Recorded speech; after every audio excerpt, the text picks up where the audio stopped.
Bismillah, alhamdulillah, wassalatu wassalamu ala rasulillah wa ala alihi wa ashabihi ajma'in. Okay, I hope everybody inshallah is doing well. We're going to continue inshallah last week's hadith. Who can remember what this hadith said? What did we cover? Where did we end off? Sincerity. Okay, good. So the hadith is it's short, but it's complex. So it's narrated by Tamim ad-Dari radiallahu anhu. He said that the Prophet ﷺ said that ad-din naseeha, that this religion is, and the word naseeha, we spent some time, discussing it, sincerity, sincere counsel, sincere engagement, sincere relationships, and that's what the Prophet ﷺ said. This deen is a naseeha. Then Tamim said, we asked, to who? Who should we be sincere to? And the Prophet ﷺ responded with 5 different categories. He said, number 1, to Allah. Number 2, to the Quran. Number 3, to the Messenger of Allah. Number 4, to the leaders of the community. And number 5, to the masses of people. Okay, so we talked a little bit before about sincerity to Allah. What does that mean? What do we cover? We talked about a few different things. Anybody?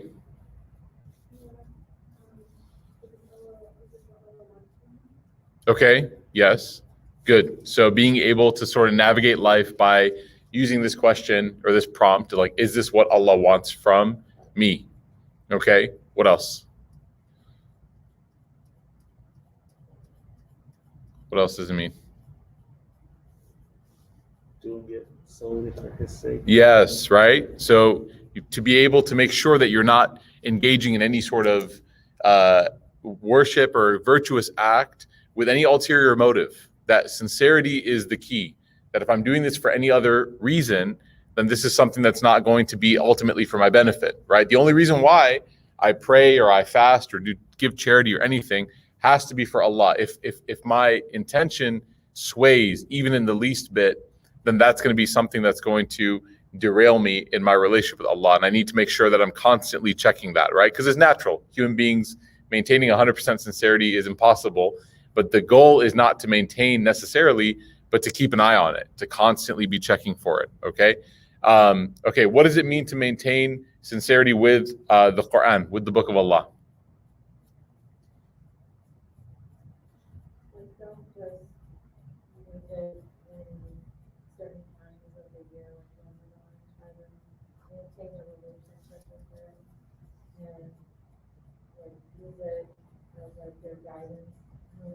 Very good. Consistency, have a relationship with it, be able to use it as guidance. This is something that there's a narration that always blows my mind, that the companions of the Prophet ﷺ, whenever they would lose anything, they would look in the Quran to see if there was some sort of guidance as to how to find it.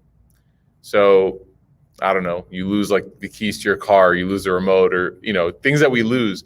They were so attached to the Quran that they would look in it. And obviously we know that there's no verses in the Quran that say, if you lose your keys, then look here. It would make life a lot easier. But they would look because they were so accustomed to finding answers to every other question there. So if they had other questions, they would look in the Quran, they would find those solutions. So they used the Quran as a reference point. And actually, I don't know, do you guys, when you lose something, do you say anything or recite anything in particular? What's that? Yeah, inna lillahi wa inna ilayhi raji'un, right? Which we normally say when someone passes away, but it's also of practice to say it when you lose something. And one of the reasons why is because the verse in the Quran says, وَإِذَا أَصَابَتْهُمْ مُصِيبَةٌ قَالُوا إِنَّ لِلَّهِ وَإِنَّا إِلَيْهِ رَاجِعُونَ. Allah says in the Quran that one of the signs of a believer is that when they're afflicted with something, the first thing they say is that verily we come from Allah and to Him we return. So it's not only a statement that we say as a means of fact or as a means of oh, somebody passed away. Well, we all came from Allah and we're going to return to Allah. The statement is actually meant to be also emotional consolation. That if I lost something, at the end of the day, this life isn't permanent, right? If something was taken from me or if I lost something, Inna lillahi wa inna ilayhi raji'un. It's just a reminder to myself, right? That this is a temporary existence as is. So using the Quran as a guide book, as something that is a companion, right? I know that we maintain our mushaf, we take care of it, we make sure it's nice and clean. But one of my teachers, Sheikh Ihab, he always said, the sign of a good Muslim is that their mushaf is falling apart because they're always using it, they're always reading it, right? It's kind of like when you look at your phone case, right? The leather case that you bought, it starts to wear in. And you don't consider that ugly, you consider that what? It's a sign of what? That you're using it a lot. So Sheikh Ihab, he used to say, if your Quran looks brand new, you got a big problem. Your Quran should be, there should be little marks here. Maybe you fold the page down where you found a verse that was particularly important to you. The binding is definitely worn. You're not tearing it, but there's definitely a sign that you're engaging with it. So that's a good sign to have sincerity with the Book of Allah. Now, sincerity with the Messenger of Allah. We talked a lot about the story of Abu Bakr as-Siddiq, radiallahu anhu, just his all-out relationship with the Prophet ﷺ, his sincerity, his placing the Prophet ﷺ above himself in every given scenario, right? To the point whether it was being stung by a scorpion, whether it was not even being able to fully celebrate his own father's conversion to Islam because he was too busy thinking, man, the Prophet ﷺ himself didn't get to have this joy, right? So what does it mean when the Prophet ﷺ, and we talked a little bit about this in Heartwork last night, where we talked about extravagance, like the disease of the heart, extravagance, and we spoke a little bit about one of the reasons why extravagance is so difficult is because it's normal. And the narrations that we were talking about yesterday in the group, some of them were remarkable. I mean, they were really astounding. And this isn't meant to make anyone feel bad, but there's a narration that where the Prophet ﷺ didn't have meat for 40 days. There's a narration that says that there was no fire in his house for 3 months. Fire meaning no baking, no oven. So what did they eat? Like overnight oats? Like what? You think about it. There's a narration, there's a very powerful narration where Aisha, radiallahu anha, she says that, Ibn Abbas, he says that the Prophet ﷺ would spend several nights in a row going to sleep hungry. It was just something that happened, right? In part, if you think about the Meccan era, because of the boycott and the sanctions, but also in part in the Madani era, because he was in such a habit of just helping and serving others and giving everything away. He rarely had anything left for himself. And then the narration continues. His family would not be able to find anything for dinner. Most of their bread was made from barley. So this is a little nuance, but what is bread typically made from? Wheat, right? And it's usually ground up into like a fine flour, okay? Now just imagine that you really don't have, the fine wheat ground up into a nice flour that you can't make your dough, and all you have is basically this larger grain, this barley, and you mix it with whatever moisture you have to try to create some kind of paste. Maybe you like mash it down and you flatten it out, and then it almost is reminiscent of like a cracker. Like it's not really even like bread, you know what I mean? And subhanAllah, this is what the Prophet will eat for dinner. You have that and just go to sleep. Just something. So why is it important to read these narrations? Because ultimately, it changes a lot. It transforms a lot. The complaints, the entitlement, everything that we suffer from. And I say we because this is a thing that we struggle with. What am I going to have for dinner tonight? It almost consumes. I've actually, I've met people that have driven to Houston just to eat for that night, right? I'm not saying that August is not good, right? But what I am saying is at least at least hide the fact that you drove there just for a restaurant, right? Make up a friend, meet a friend, right? I don't know, like make up something. But, this is part of our culture. Again, is it impermissible? No, it's not haram. But what does it show? It shows us that, man, we are very privileged that we can get in the car and drive to go get some goat chops from Aga's, right? So having that sincerity with the Prophet ﷺ, what it means is that in every given moment that you're experiencing, his example, his story, his narrative doesn't escape you. So as you're eating, you wonder what he ate. And it doesn't mean that you're like, I can't, right? Because the Quran says, وَأَمَّا بِنِعْمَةِ رَبِّكَ فَحَدِّثْ. The Prophet ﷺ, his favorite cut of meat was the shoulder of lamb. So it doesn't mean that we're going to be people that push, remember the 3 men? We talked about it earlier on. But what it means is you realize what sacrifice looks like and what sacrifice was made so that you can call yourself a Muslim. That sacrifice is huge. And to a larger degree, to appreciate that sacrifice by not letting you be the last Muslim in your lineage. Right? This is it's like a very heavy topic, but like, am I going to be the last one? The way that I live might dictate that. So every moment of my life, I'm appreciating the nights of prayer, the du'as, the tears, the struggles, the blood, right? Like everything that it was experienced, the Prophet. I can't be perfect, Ya Rasulullah, but at least I can appreciate you. At least I can thank you, right? By trying my best, okay? So that was sincerity to the Prophet. Now, the next 2 categories, I was talking about this afterwards with somebody last week. The first 3 categories are having sincerity with like God, with the message of God, the book, and the Prophet ﷺ. These are 3 concepts that, again, are, for lack of a better term, they're abstract. God is an abstract concept, not tangible, right? The book is a physical book, but again, it's a message. It's something that you read, you engage with. And the Prophet Muhammad ﷺ was a person, but is no longer with us. The next 2 are categories of people that are with us. So the engagement slightly changes. And the first 3 are categories that are flawless: God, the Quran, and the Messenger. The next 2 are categories that are flawed, right? Human beings, normal people, you and I. So the definition of naseeha now takes a little bit of a turn, because now it's not so much about only being sincere in receiving, right, and understanding that you are the one that's the benefactor, but the one who is receiving the benefit, but it's now turning into, okay, what is now my responsibility to other people? Okay, so the next category are the leaders of the community. What's our responsibility in having and giving naseeha to leadership? Well, this is something that is, there's a lot of different sort of varying opinions on this. What do you guys think? What's the community's responsibility when it comes to giving naseeha, sincerely counseling and engaging with leadership? It could be your parents, it could be the Imam, it could be a teacher. What's your responsibility? Obeying the good, dissuading the bad. Okay, so taking the good, leaving the bad, obeying the good, dissuading the bad. Good. A little bit more.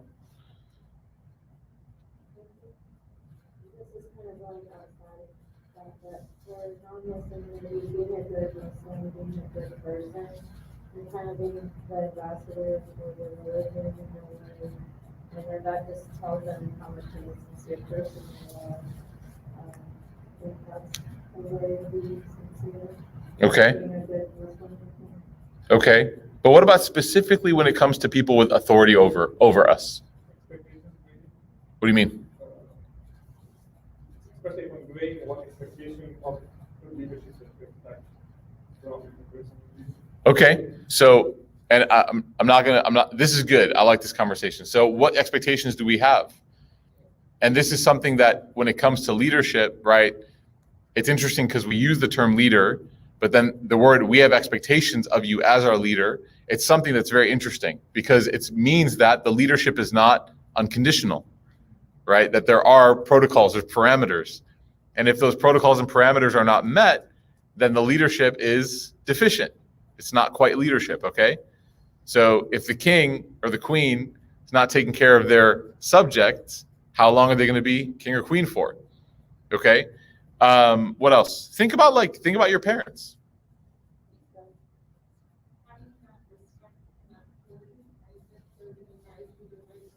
Okay.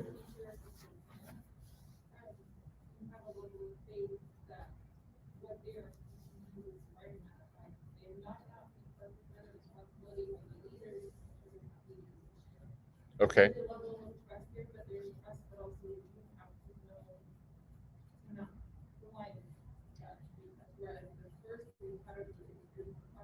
Okay, good.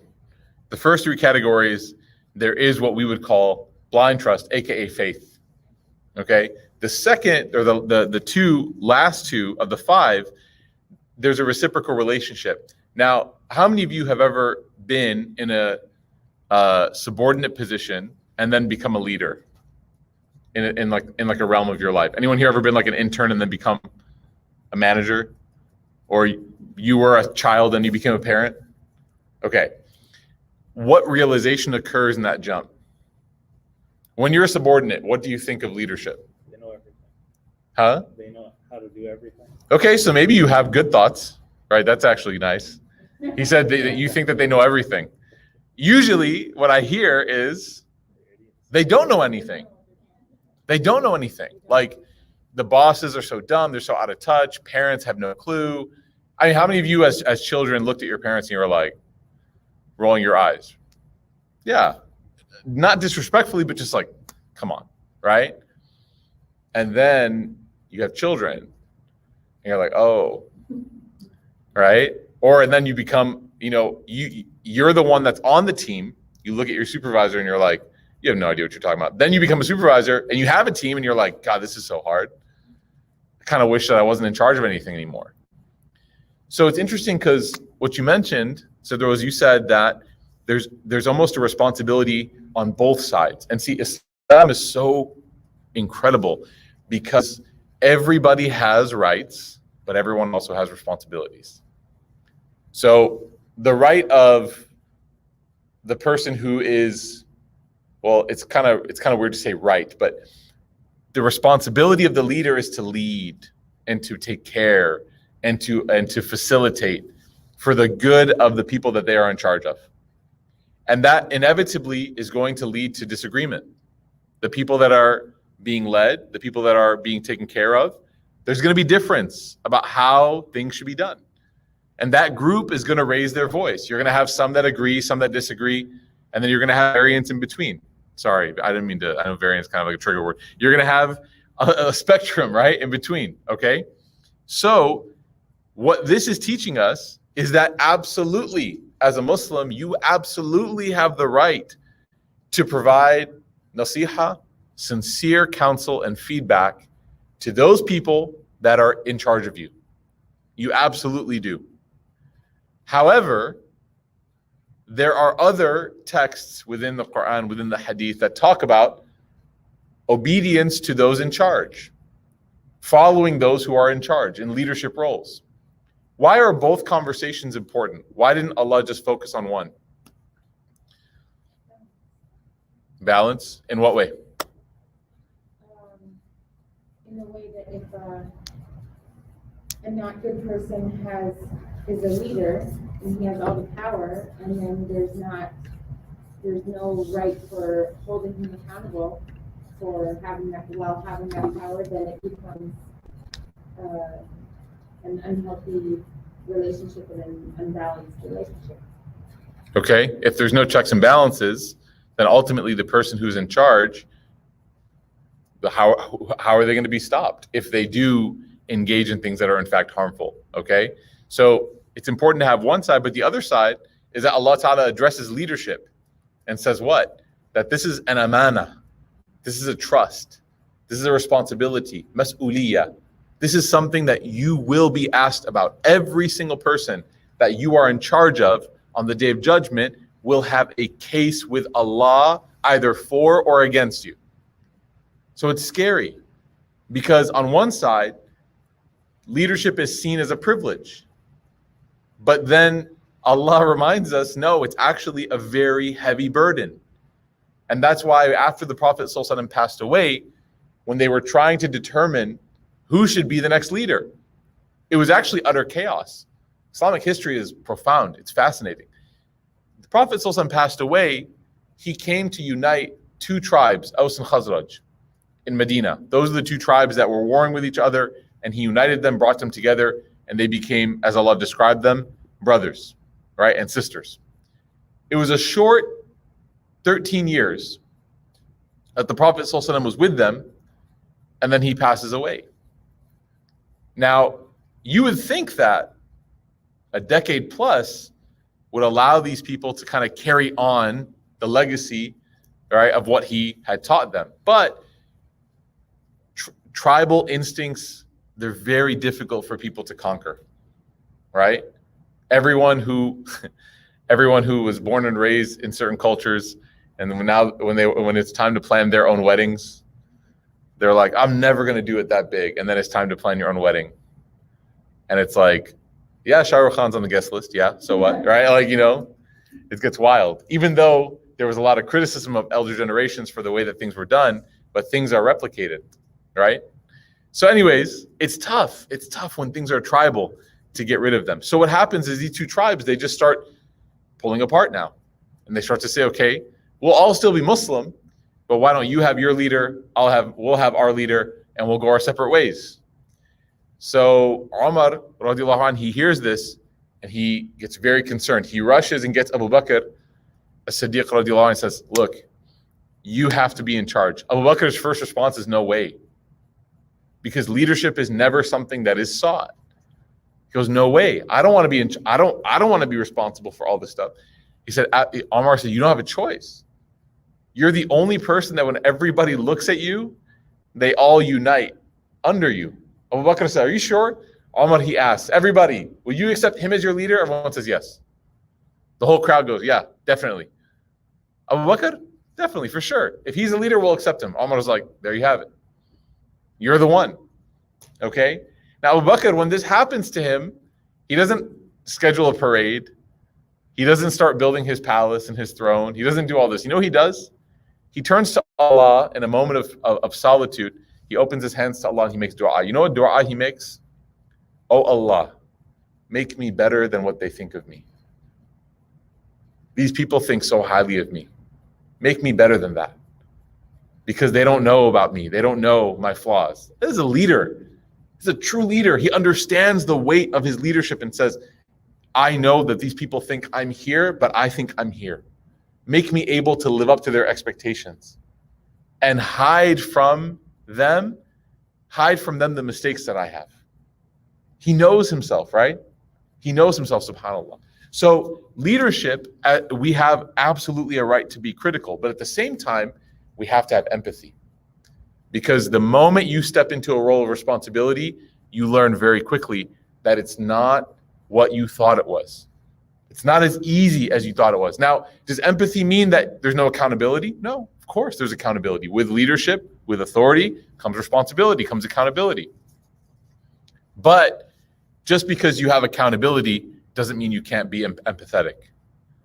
So this means that when you see someone who's in a position of leadership, let's talk about parents, right? Our own parents. Were our parents perfect?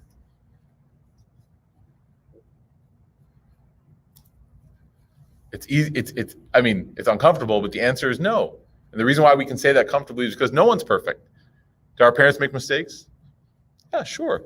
Are we going to make mistakes as parents? Yeah, definitely, right? If you haven't already as a parent. But what's one thing that you can do is while recognizing that there were mistakes made, you can be overflowing with empathy. That's why Allah says what about your parents? He says, وَخْفِضْ, lower your wing of mercy with them. Who do you have mercy with?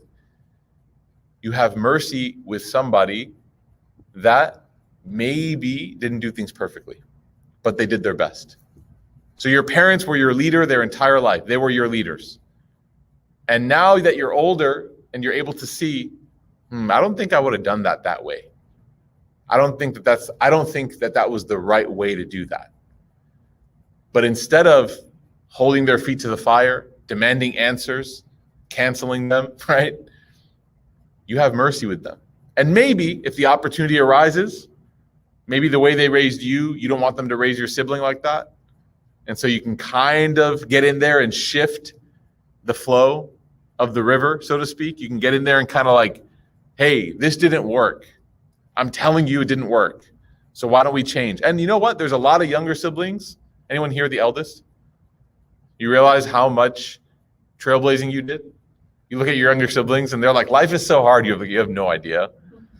All right, the youngest siblings complain about like not having the newest car. You're like, oh, you have a car? That's interesting. Right? Or like the newest phone. You're like, oh, interesting. right? You want to see my pager, right? That I had? Payphones, you guys remember? 1-800-COLLECT. Mom, can you pick me up quick?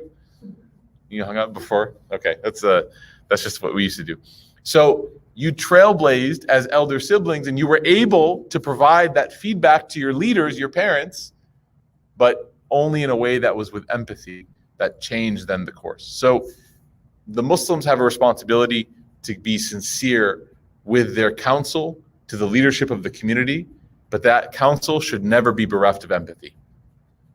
Because the moment that it's bereft of empathy, it turns now from being constructive to destructive. When I want to criticize for the sake of criticizing and not for the sake of building, I've turned from constructing change to destroying whatever's in my path. And you know what? Demolition is way easier than building. If we wanted to build a building, it'd be pretty hard. If you want to demolish one, it's pretty simple.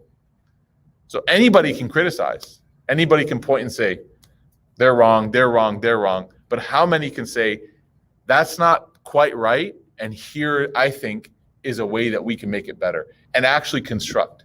So now scale that example to all leadership in your life. And that's what the Hadith is talking about. That's what sincerity to leadership means. Now, the last group that we'll discuss, inshallah, is the naseeha to, as the Prophet ﷺ says, all of the believers, all of the Muslims. What does this mean? Naseeha to all the Muslims. لعامة المسلمين.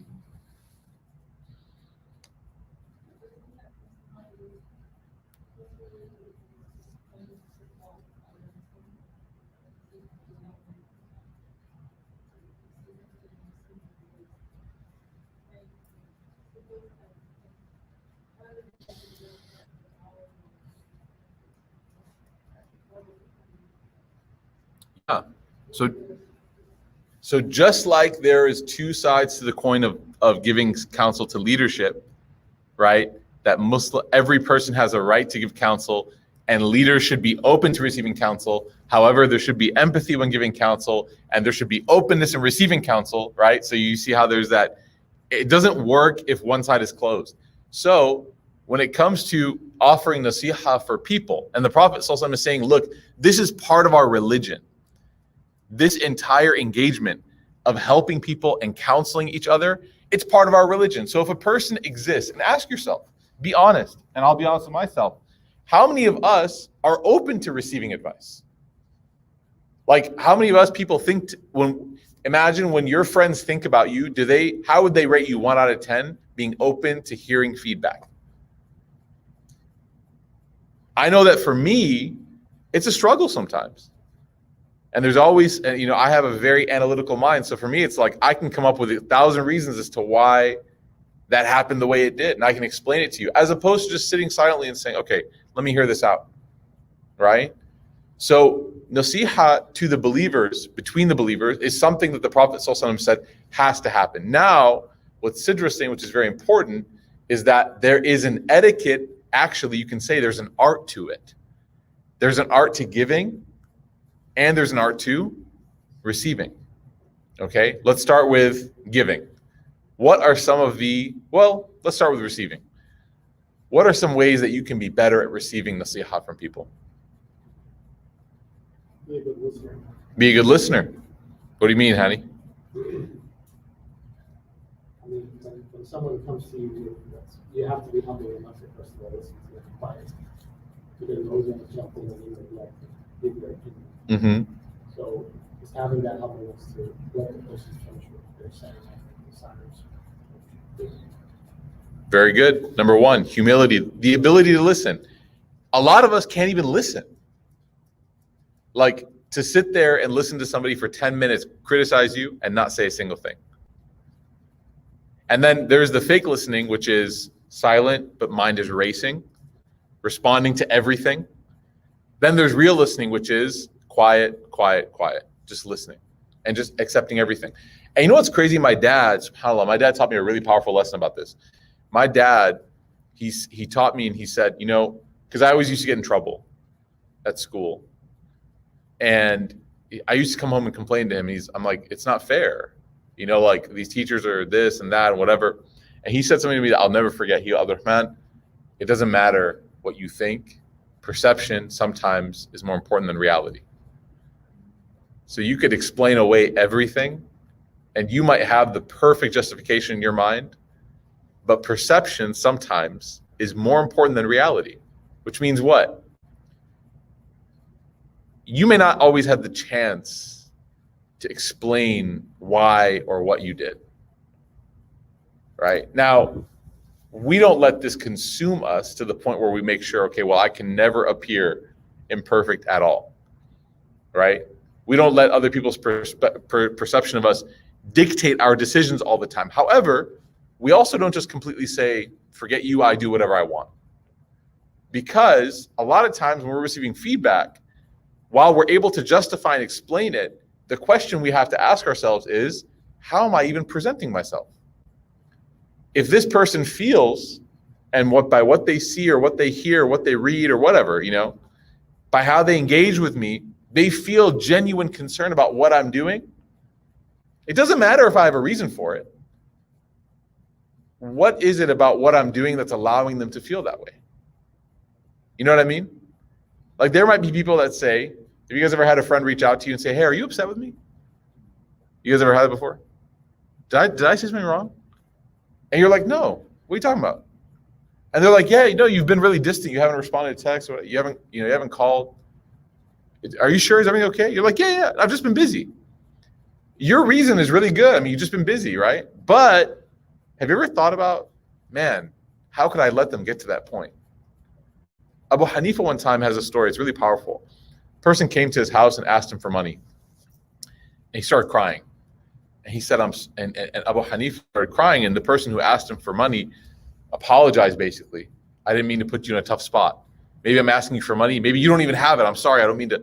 And Abu Hanifa said, no, I should have never let you get to the point where you had to humble yourself and you had to come and ask me for money. I should have noticed that you needed it. Like I should have been more aware. Now, Abu Hanifa is busy, rahimahullah. I mean, he's a scholar, he's a teacher, he's a leader, he's a great Imam. He has every right to say, I'm so sorry I didn't notice that your shoes were worn, that there's no fire coming from your home. He has every right to say that. But why is he crying? He's crying because one of the ways that brotherhood and sisterhood truly comes together is when we don't just care about what things are, but we also care to the extent of how things appear to be. Right? And this is something that you see, this generosity, this magnanimity that people have, especially when they host guests. You'll see this in people. And sometimes going back to the example of parents, we used to be very critical. Why are you going so over the top? Why are you doing this? Just order some food and call it a day. We really have to bust out those massive, big special plates? All right, let's just do, why are we so, but subhanAllah, dude, sometimes in tradition and culture, there's a lot of wisdom. That it's not just about putting food in people's mouths, but it's about doing it in the most beautiful way. So it's not just about what your truth is, but it's about having beauty surround your truth so that nobody can confuse your truth for ugliness. Okay? So number one is that we have to be open to receiving. What else? And you have to be a good listener. What else? How else can we be better recipients of naseeha? Huh? Acting on it? Yeah. Even if you don't think you have to. Yeah, that's the hard one. If people give you advice and you're like, thank you. And then you're like, I don't have to do that. Can you do it? Can you try it? Maybe you don't understand what they're saying until you do give it a shot. You know what I mean? Very good. So acting on it. What else? There's some other ones. Husn al-dhan. What does that mean? Thinking good of them, so you don't think that they're criticizing you, but they're genuinely trying to do well for you. Yeah, having husn al-dhan goes both ways. It's not this person's not a hater. They're not just hating on you. They actually want to see you get better. Think about it. If someone took the time to advise you, they don't have to do that. Why would they waste their time? It's clear that they want to actually benefit you. They want to help you. So instead of being worked up and upset and hurt, man, this person's just a hater. The reality is, if this person had the courage and this person spent their time trying to offer some advice, instead of getting in your feels about it, maybe it's time to think, okay, you know what? This is actually something that's really, it means a lot. Okay, what else? There's a couple other things that the scholars mentioned. You guys are actually naming them pretty well. Better recipient. Huh? Yes, not being defensive. A good way of putting it is understanding their perspective. I was on the debate team in high school, and like one of the greatest things a person can do, one of the greatest signs of intelligence actually, is being able to see both sides of an argument. And not only seeing it, but can you defend it? Can you actually argue what someone else, even if you don't agree with it? So there's this really cool technique that we learned in my counseling, in my master's coursework called Talkbacks. Have you guys ever heard of this before? So sometimes in corporate world, they use this stuff. Basically, let's say you're having a conversation with somebody and you reach a dead end. Like you're just ramming heads against each other. Feels like a brick wall, okay? Usually it actually is not about the points themselves. It's about the fact that no, you're not building off of what the person's saying. You just keep repeating the same thing. Have you guys ever been in an argument like that? I feel like I'm just saying the same thing over and over and over again. And it's actually, you probably are. And you know what? They probably are too. So this is a conflict resolution technique called the talkback, which means what you're supposed to do is you're supposed to summarize what the person said before you start talking. And what that does, whether consciously or subconsciously, is it shifts now your argument because you've started to internalize what they're saying. So if somebody says, if they have a criticism, I feel like you're kind of like this, or you struggle with this, or this is something that I've been noticing. Instead of you saying, well, let me tell you, you say, okay, I'm hearing you. Let me see if I get what you're saying. What you're saying is that I do this. You feel like I engage in this, or I do this frequently. Is that correct? The person says, yes. And if you're wrong, they'll say, no, you're missing it. I'm saying this. So you want to make sure you're extremely accurate in your summarizing of what they're saying to you. Once you do that, you say, okay, I'm hearing what you're saying now. Going off of that, here's my perspective. And again, because you've now accommodated their voice, and instead of being defensive, like Hadra's saying, you've accommodated them, you've welcomed their argument in, guess what? Now you're constructing off of one another instead of battling, okay? So remember that. Being open, being a good listener, willing to receive, willing to act upon what willing to try. Just give it a shot. And these things, they sound like very abstract, but you know what? Hey, we just talked about successful marriage. We just talked about great parenting. We just talked about great leadership in the workplace. Like we talked about all of that right now. This is how practical Islam is. From this one hadith, we just learned how to make our professional, personal, marital, whatever you want to call it, parental lives better. All of those things. Now, the last point that we'll talk about before we take some questions and end is how to be a good advisor. And this is something that is talked about quite frequently in some of the texts. And there's actually a lot of hadith that talk about it too, which is kind of cool. So it's not just that the Prophet ﷺ is saying, this deen is naseeha, go at it, have fun, give each other naseeha. No, there's a method. There's an art, there's an artistry to this. So one of the scholars said that here naseeha means, and this is profound, so get your floaties on, all right? We're about to get deep, okay? He says, guiding them to what is in their best interest in the best way. Okay. He continues, and he says, Ibn al-Athir said this, he said, if your advice takes them further away from what is their best interest, then it is not good advice. So you might be looking at that advice and this is good advice. But putting this good advice on this person at that moment, in that time, whatever. I mean, you guys have relationships, there's a good time and there's a bad time. There's a right way and there's a wrong way. Taking good advice and applying it in a wrong way at a wrong time, etc. Guess what? Now this good advice has become bad advice. You know what I mean? Mufti Kamani, I'll never forget, man. His mother passed away, Allah yarhamuha, a few years back. I believe it was 6 years ago or 5 years ago. Very sudden, she passed away. And he's a scholar, man. Mufti Kamani is like a smart dude. You know, he knows everything about what happens when someone dies. He's studied this stuff, he memorized it. He's Hafiz al-Quran, he memorized Hadith, he understands this stuff. But he's like, I know all of that, but it still hurts. I can't, you know what I mean? It's like a doctor who has a double cheeseburger, cardiologist who has steak all the time. It's like, I know, but I can't, you know? So he, subhanAllah, he said something that I'll never forget. He said, you know, when people came to see me after my mother had passed away and they wanted to offer condolences, instead of just letting me grieve, they tried to like bandage my wounds too fast.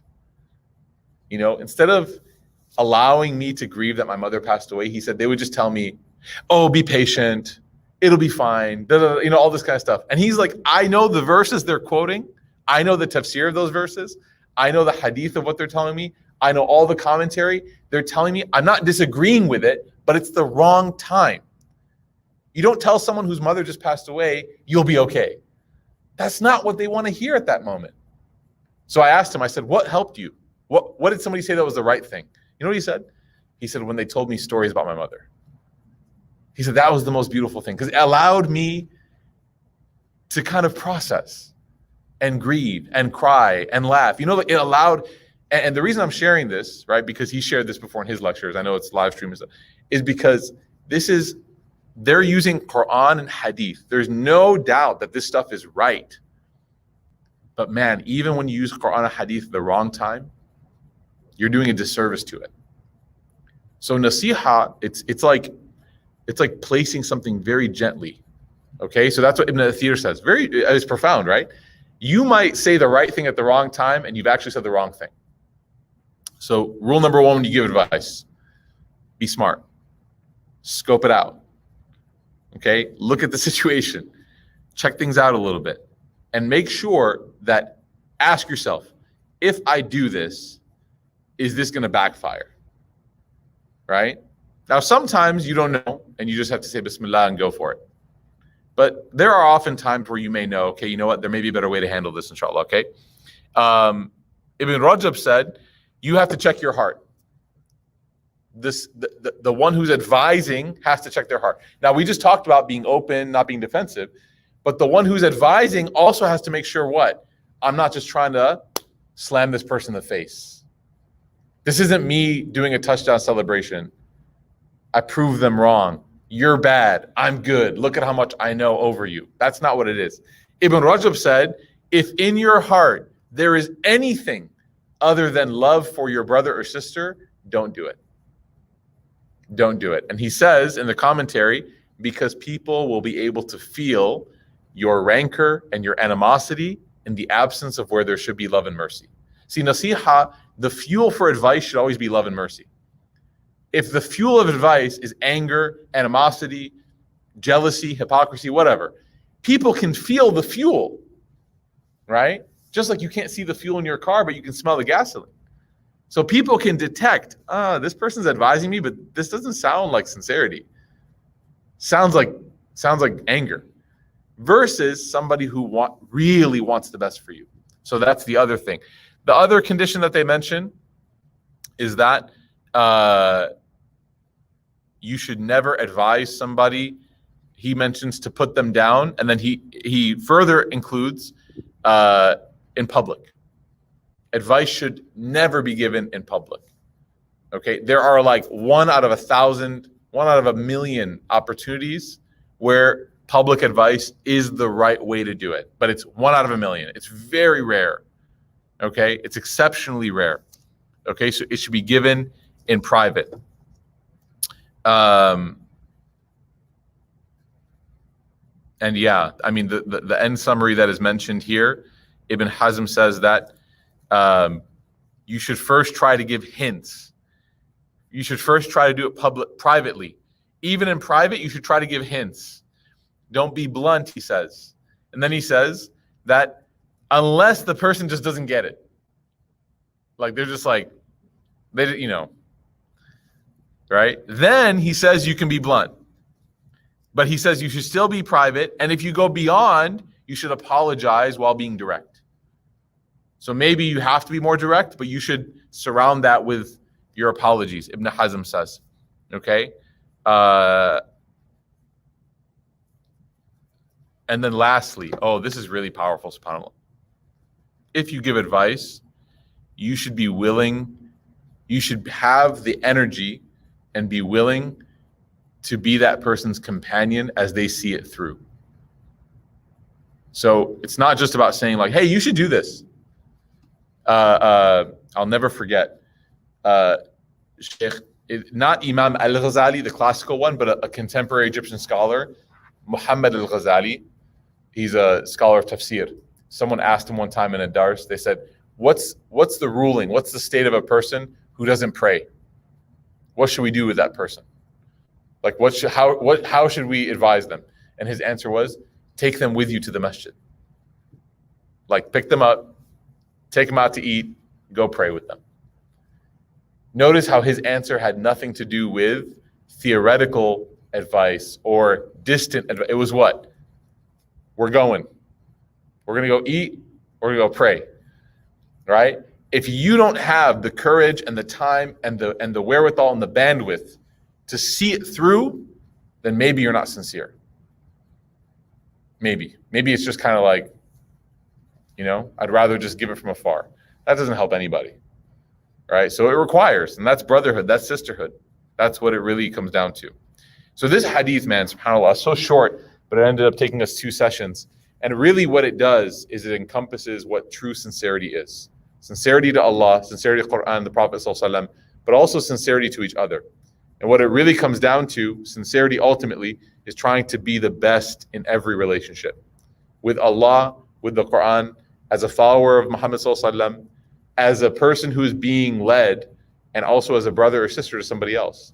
Am I the best version of myself in this given moment? We ask Allah Ta'ala to grant us that and more. We ask Allah Subhanahu wa Ta'ala to give us sincerity, to make us people that are open to being correct and being built up. And we ask Allah Ta'ala to make us those who humbly try to protect the dignity and preserve the honor of people as we try to help our community, and that we listen and we learn and we also are willing to give as well to others. Ameen, ameen, ya Rabbil Alameen. Any questions at all on this topic? I know there's a lot. We'll take it for like 2 minutes and then we'll dip. Any questions? I know there's a lot on like etiquettes and stuff. Yeah, Rudy.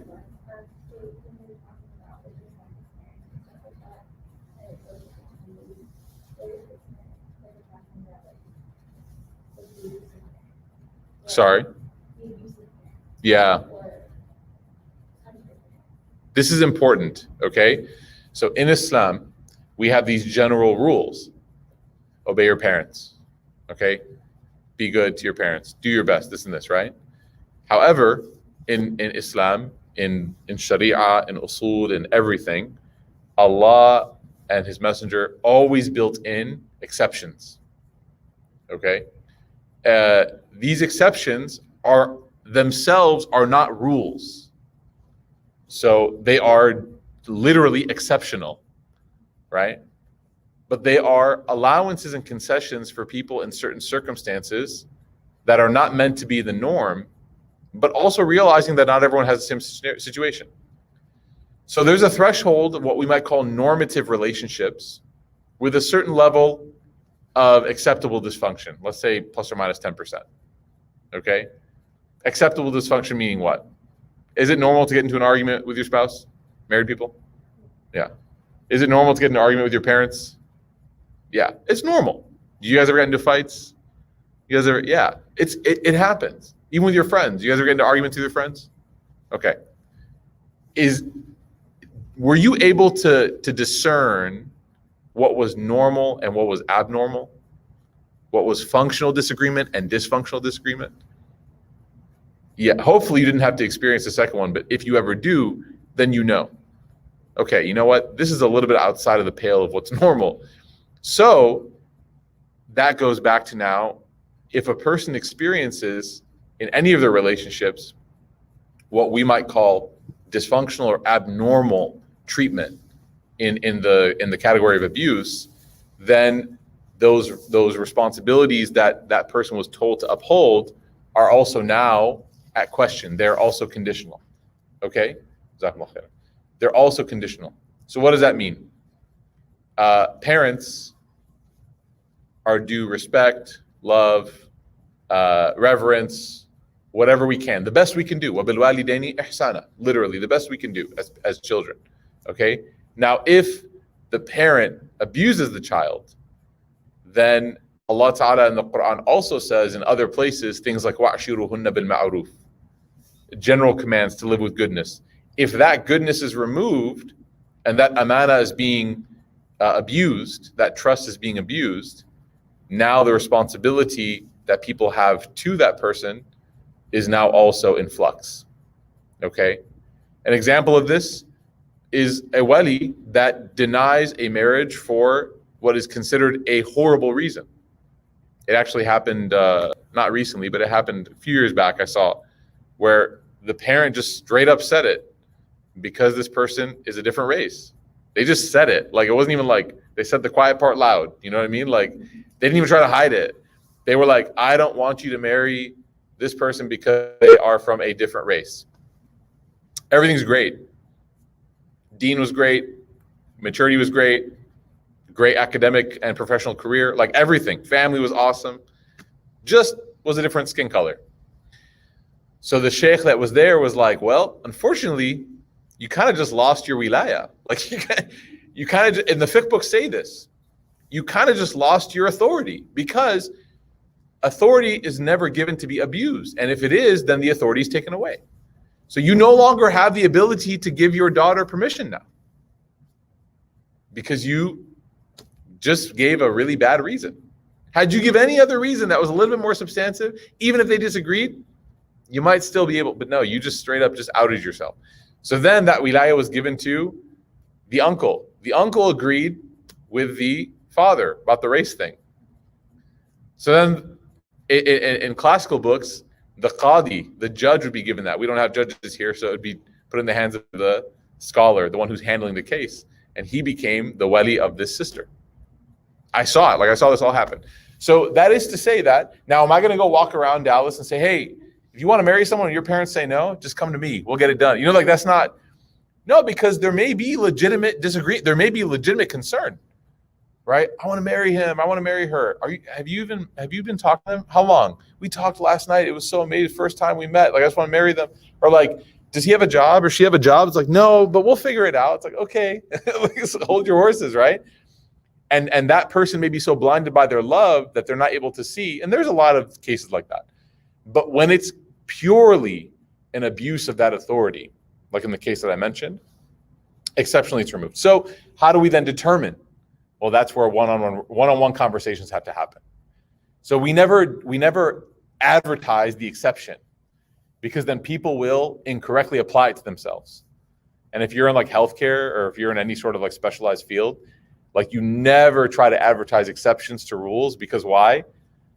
I mean, look, I don't want to bring up a political issue, but like, look what happened when they said vaccinated people cannot wear masks anymore. Everyone's like, oh yeah, great. Everyone just took it off. And then cases spiked. So the point being is, you never ever publicly advertise or put out their exceptions to rules. Those are always handled in one-on-one meetings, consultations, whatever you might call them. Sound good? Okay. A little hard on. Anyone else before we end? You said that if a person that's giving advice has something else that's fueling it. So what about parents that are angry? Yeah. And they're giving advice, and definitely it's fueled by anger, frustration, whether it's rightfully so or for whatever reason. But who has the responsibility of making that better? Like, does the parent have to check themselves, or does the child have to check themselves? This is a case-by-case thing, but Mufti Kamali said something really powerful that I loved when he talked about parenting. He said, if you're angry, don't parent at that moment. Like, when you're angry, don't parent. Don't yell. Don't give consequences. Don't do this. Just walk away. Let things settle. Come back and parent. When you're, you know, when everything is equilibriized. I just made up that word. When everything is normal and in a good state. So that's with any relationship. You know, that I've always heard people say, like, if you're really upset with your manager, or whatever, write the email, put it in your drafts. Yeah. So same with parenting. You're really upset, you're really angry. Same with any relationship. Calm down, take a walk, go make wudu, take a nap, go get some food, whatever it takes, then come back. You might see that you'll handle it differently. Yeah. Wallahu a'lam. All right. We'll wrap up, inshallah. And everyone's got places to be, inshallah, and Maghrib's in just about 20 minutes. So we'll conclude here. We'll see everyone next week, inshallah. I do want to take a moment just to thank everybody. Alhamdulillah, been able to acquire the new building. So that happened. And inshallah, our architect is submitting drawings now to the city of Carrollton to get approved. Once that's approved, we start construction. And alhamdulillah, the build out should not take too long. I know that the whole Suez Canal thing put a delay on everything, but we do have enough materials to inshallah get our build out done. So we're hoping, inshallah, that by the end of August we may see the new space, inshallah. But I don't want to make any promises. So we'll say anywhere from end of August to the end of the year. Okay? All right. Barakallahu feekum. See you guys next week, inshallah. Assalamu alaikum.